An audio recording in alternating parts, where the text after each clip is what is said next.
Mega అభిమానులకు పండుగ మొదలైంది. ఎప్పుడా అని ఎదురు చూస్తున్న గేమ్ చేంజర్ ట్రైలర్ విడుదలైంది. కాగా ఈ సంక్రాంతి మామూలుగా ఉండేటట్లు లేదు. భారీ రేంజ్ లో మెగా పవర్ స్టార్ తన స్టామినా చూపించేందుకు బాక్సాఫీస్ వద్ద తన సత్తా ప్రదర్శించేందుకు రెడీ అయ్యారు. కేవలం వారం రోజుల సమయం ఉండటంతో గేమ్ చేంజర్ చిత్ర బృందం ప్రమోషన్స్ లో వేగం పెంచారు. ఇందులో భాగం గేమ్ చేంజర్ ట్రైలర్ ను గ్రాండ్ గా రిలీజ్ చేశారు. పెద్దగా దానికి వచ్చే నష్టమేం లేదు, కానీ అది లక్ష జీవాలకి ఆహారం. ఇందుకు సంబంధించిన ట్రైలర్ ఈవెంట్ ను హైదరాబాద్ ఏఎంబి హాల్లో ఏర్పాటు చేయగా మీడియా ప్రముఖులు రాజమౌళి ముఖ్య అతిథిగా హాజరయ్యారు.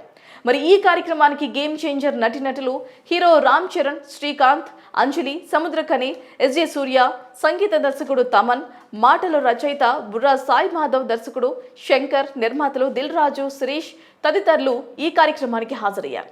కలెక్టర్ కి ఆకలిస్తుందంట, ఓ ముద్ద అన్నం అడుగుతున్నాడు. ఇక 2 నిమిషాల 40 సెకండ్ల నిడివి గల ఈ ట్రైలర్ అద్భుతంగా ఉంది. మొత్తం కమర్షియల్ అంశంతో శంకర్ తన స్టైల్లో భారీ యాక్షన్ సన్నివేశాలతో కథనాలు కలర్ఫుల్ గా లొకేషన్స్ లో ఖర్చుకు వెనకాడకుండా రూపొందించారని ట్రైలర్ చూస్తే అర్థమవుతోంది. ఇక ట్రైలర్ ఏ విధంగా ఉందో రివ్యూ ద్వారా చూద్దాం. ముందుగా ట్రైలర్ మొదలవగానే కడుపు నిండా 100 ముద్దలు తినే ఏనుగు ఒక ముద్ద వదిలిపెడితే పెద్దగా దానికి నష్టమేమీ లేదు, అది లక్ష జీవులకు ఆహారం అవుతుందని హీరో రామ్ చరణ్ చెప్పిన డైలాగ్తో ట్రైలర్ స్టార్ట్ అవుతోంది.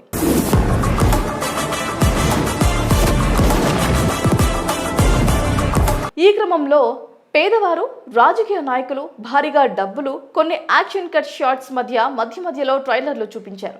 కాగా Ram Charan student, IAS officer, police officer మరియు తెల్ల దుస్తుల్లో ప్రజా నాయకుడు అప్పన్న పాత్రలో కనిపించారు.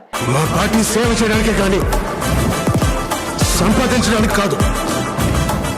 విలన్ మరియు రాజకీయ నాయకులుగా ఎస్జే సూర్య కనిపించగా, నా పార్టీ సేవ చేయడానికి కానీ సంపాదించడానికి కాదంటూ కర్నూల్ బురుజు షాట్స్ ట్రైలర్లో కనిపించాయి. ఇక అప్పన్న భార్య పాత్రలో అంజలి సహజ సిద్ధంగా కనిపించగా, student lover boy Ram Charan కు జోడీగా హీరోయిన్ కియారా అద్వానీ తలుక్కున మెరిసింది. నీకు నాకు సెట్ అవుతుంది. ఒక మంచి జరగాలంటే ఏళ్ల తరబడి ఎదురు చూడకూడదు మామా, ఒప్పుకో.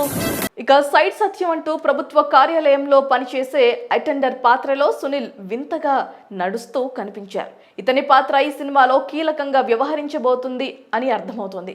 ఇక సునీల్తో పాటు బ్రహ్మానందం, కాదంబరి కిరణ్, జయరాం పలువురు నటులు సినిమాలో ఉన్నట్లుగా ట్రైలర్లో చూపించారు. నేను సైడ్ సత్యం, మనిషి స్ట్రైట్ ఫార్వర్డ్ సార్, బాడీ మాత్రమే సైడ్ లో వెళ్తుంది. ఇక చివరగా రామ్ చరణ్ మాస్ లుంగి వేషంలో కత్తి పట్టుకొని హెలికాప్టర్ నుండి దిగే షాట్ ఊరమాసుగా కనిపించింది. నా లాఠీ సేవ చేయడానికి మాత్రమే, సంపాదించడానికి కాదు. నువ్వు 5 సంవత్సరాలు మాత్రమే మినిస్టర్, నేను జీవితాంతం ఐఏఎస్ అని రామ్ చరణ్ చెబుతున్న డైలాగులు ఇంట్రెస్టింగ్ గా ఉన్నాయి. మొత్తంగా ఈ సినిమా ప్రభుత్వ అధికారికి, రాజకీయ నాయకుడి మధ్య జరిగే అతిపెద్ద political drama come government officer power ఏంటో చూపించే సినిమా కథ, స్క్రీన్ ప్లే ఉండబోతుందని ట్రైలర్ చూస్తే అర్థమవుతుంది. నువ్వు 5 సంవత్సరాలు మాత్రమే మినిస్టర్, నేను చనిపోయే వరకు ఐఏఎస్. పాన్ ఇండియా ప్రేక్షకులు కూడా యాక్సెప్ట్ చేసే కథ ఎంచుకున్నారు కాబట్టి ఈ సినిమా థియేటర్స్ లో భారీ లెవెల్లో రచ్చ చేసే అవకాశాలు ఉన్నాయని చెప్పుకోవచ్చు. మరి ట్రైలర్ కూడా ఆద్యంతం సినిమా మీద అంచనాలకు పెంచేసేలా కట్ చేయడంతో సినిమాపై భారీ ఎక్స్పెక్టేషన్స్ పెరిగాయి. దర్శకుడు శంకర్ స్టైల్ సినిమాను ఒకే ఒక్కడి తర్వాత ఈ సినిమాలో చూడబోతున్నామని అనుకోవచ్చు. మరి 1000 కోట్ల టార్గెట్ గా జనవరి 10వ తేదీన విడుదలవుతున్న ఈ సినిమా ప్రేక్షకులు ఏ స్థాయిలో ఆదరిస్తారో చూడాల్సిందే.